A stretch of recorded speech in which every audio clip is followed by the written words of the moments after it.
And welcome to another Down the Rabbit Hole video. We're talking about Star Wars Arcade on the Sega 32X.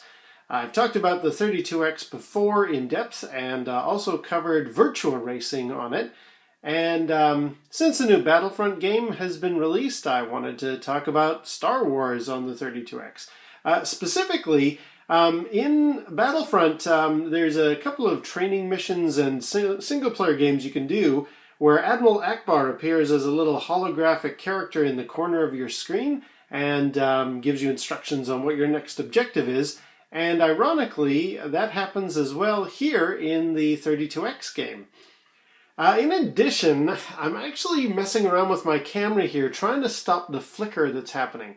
My apologies that when I did my Rage Racer review, when I actually finished that footage and put it up on the big screen to proofread it, I was horrified at just how flickery the camera was, and I was imagining everybody was going to be sending me comments saying, "God, my eyes! I can't see. Your screen is all flickery and terrible."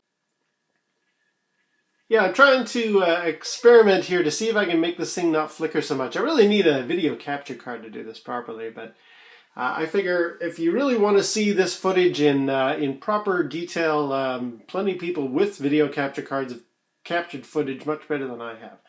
Anyway, the music is obviously turned down because I don't want to get a copyright strike, but I will turn it up in order to actually start the game here.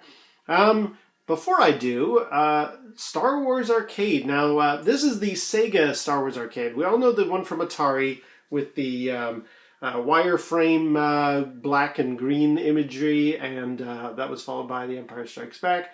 And I'm fairly sure I saw this machine in an arcade somewhere in the early 90s. I'm not sure where, but when I saw that this was out for the 32X, I thought, oh, I've played that game. I remember these very rudimentary polygon graphics. Now, for the coin-op, it was a heck of a lot better looking than this, but not that much better.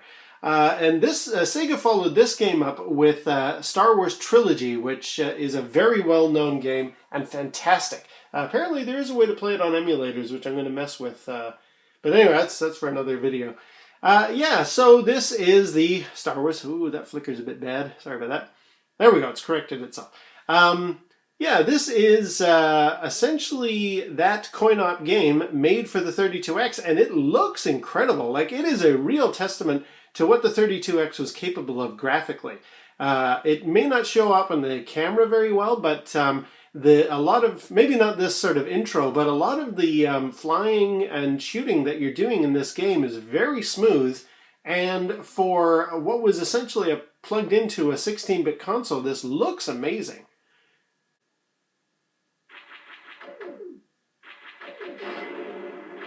Again, apologies for the flickeriness, but you can see here this Death Star level is pretty detailed, and it plays really, really well. So I'm going to just get into a game here and just try it out. Now I'm using the 6-button controller that for the Sega Genesis, which is apparently the better one to use for this game. So there he is. There's Admiral Akbar telling you that you got to go in and start to take on the TIE fighters. And we're off into hyperspace. This looks really, really nice, I have to say. And there's Admiral Akbar down in the little screen there. Now, my complaint is, although this is a great, great game originally, I'm not a big fan of... Whoa, look out for the asteroids. I'm not a big fan of the 32X version. And it's too bad, too, because this is one of the... this is often considered the game to get if you've got a 32X. Why don't I like it? Well, I was thinking, oh yeah, I'm going to be flying... Whoa, there go the TIE fighters. I'm going to be flying along and doing my best trench runs, etc. When really... Okay, there they are. Get them! Oh, I missed them. Really, you don't have that much in the way of control of your ship. Like, how can I describe it? If I push forward, that's as far down as I go.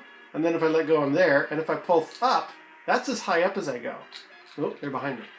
Yeah, so I'm not really able to do a lot of the fancy flying that I was expecting. I mean, you know, compared to an actual flying game, or there was a Shadow Squadron. Let's get that TIE bomber. There we go. Got one on. And another one. Yay, now we're getting somewhere. Yeah, the Shadow Squadron game is actually very well done. Let's see if I can lock onto this guy. Take that! There we go. That's another TIE fighter. Get him! Alright.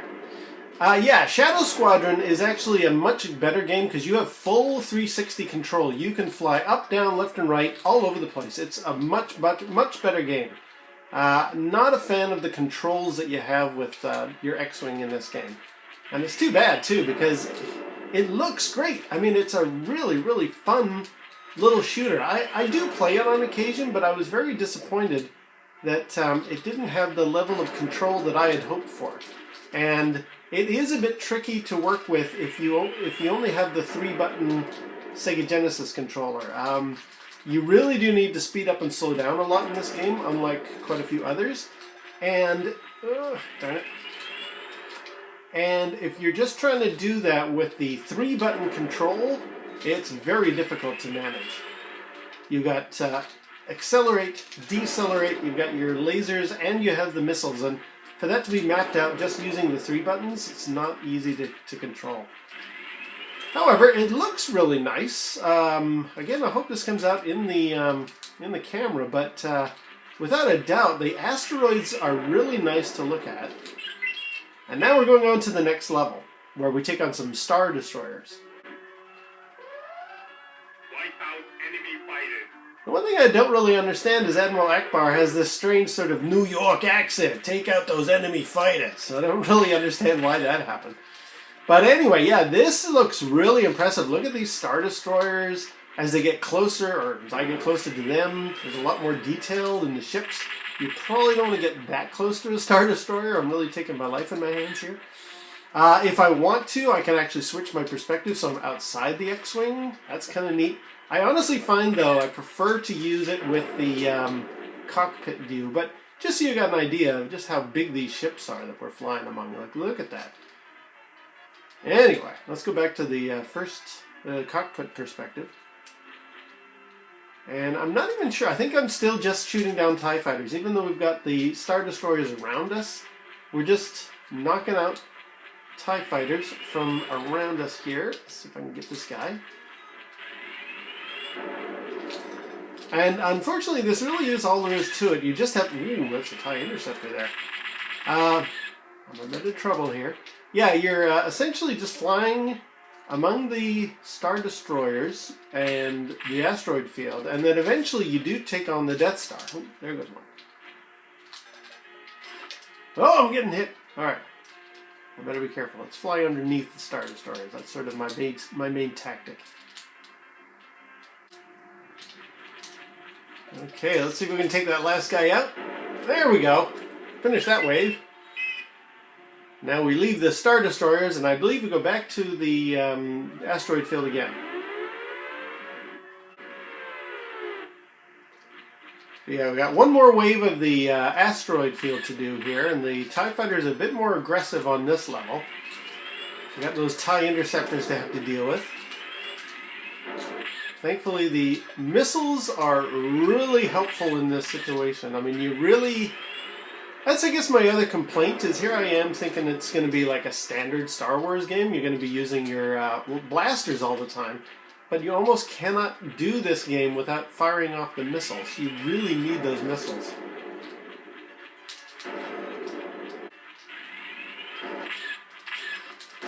Ooh, you got me there. Anyway, and the other problem is you only have so much time to get all these fighters. You're really just shooting the fighters. You're not going for anything else. That's for when you get to the Death Star.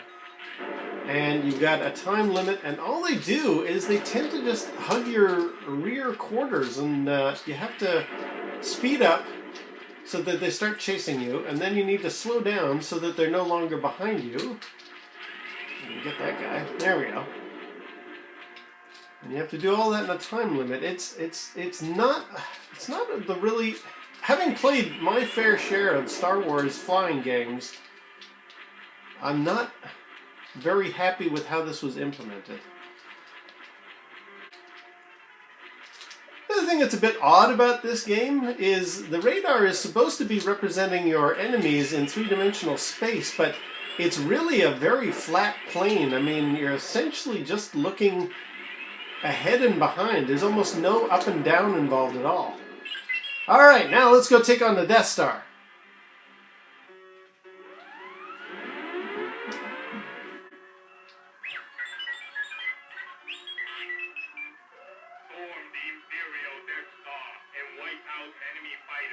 Now here we go, we are approaching the Death Star, and look at this thing. I mean, that looks amazing to me. And you've even got the pilot chatter down below and stuff. Really, really love this level. In fact, let's just, oh, okay, too late to take out those TIE fighters. Now we actually start skimming the surface of the Death Star, and I'm sure hoping my camera doesn't flicker too much in this section, because this section really deserves to be seen. Look at that. This is a really, really amazing representation of the Death Star. It may not look great by today's standards, but honestly, you gotta remember, this is running on the Sega Genesis with the 32X add-on, and I think it really speaks to just how well the 32X can add detail, animation, and a very smooth frame rate. I mean, considering how much is going on here, and what that little machine has to process, I think it's doing an incredible job. Oh, I'm out of shields. Alright, I'm going to duck down here and show you that there is some verticality that's involved here. Like I can actually fly in this trench, take on these fighters and various other targets that go on here. Now, you have to take out some stuff up on the surface before you can do this section, but I just figure I might as well show it to you, at least, if nothing else. Yeah, I really like how this is another whole section that you can play down here. So, yeah, Star Wars on the 32X it's a very nice game. I think it could have been so much better, especially when there are other space games that do it better, like as far as the verticality is concerned. You've got other titles that I will be going into at some point. Oh, I died! Oh no!